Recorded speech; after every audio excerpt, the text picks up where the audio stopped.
All right, guys, so this is how I went about drilling out the lower secondary jets.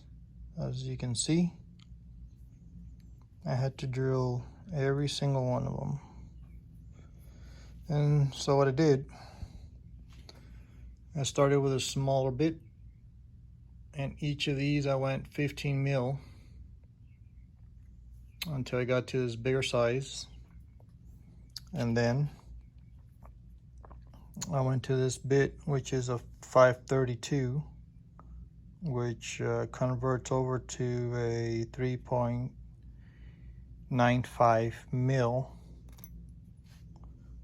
This part of the jet is 4, like 398, almost 4. And the head is almost 5 mil, like it's actually like a 4.98 or 97. So that's where we at. And so once I did all these on each of the jets, like I said, I went to this one here, and this is a reverse bit. I was hoping I would break through down to the threaded part of the jet. I was hoping it would break loose and this will bite into it and spin it out, right? But it did not. So as you can see, this one here is measured around 15 mil, but I think I actually went a little bit lower because it hadn't completely gone through the threads. As you can see, this one here has 2 right there on the edge. That one has 2 or 3. This one has 2, and so on. They're all about the same. After the initial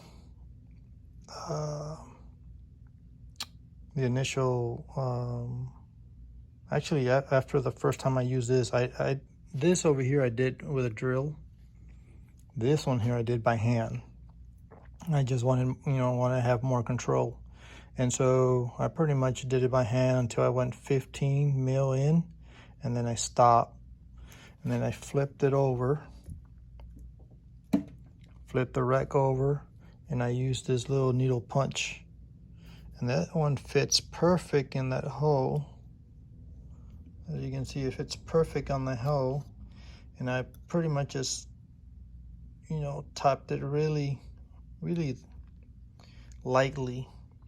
You don't want to hit it too much, because if you bend the tip, it's copper, it's soft. If it bends, then it's going to lock up on that channel, right, on that passage. So you just want to tap it real slightly. If it don't move, like these didn't move, I had to go back and with the same 532 or 3.95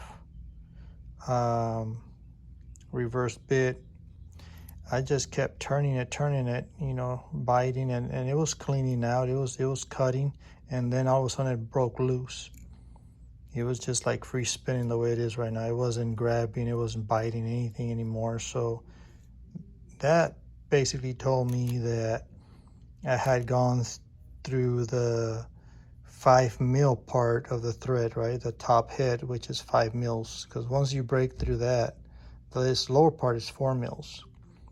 So once it broke loose, that told me that I had gone through this top section that was 5 mils, which is a threaded section. Flipped it back over, tapped it, and boom, they all just popped out. So I got lucky.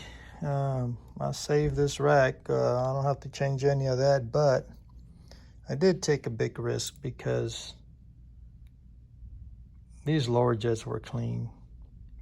They're stained, but I don't see any of those little holes on the jet. I don't see, none of them were clogged. I don't see any of them clogged, and there's no junk. So I took a big risk of doing this by hand. But anyhow, it's done, and hopefully this video will help somebody else in case if they need to remove, butchered up lower secondary jet.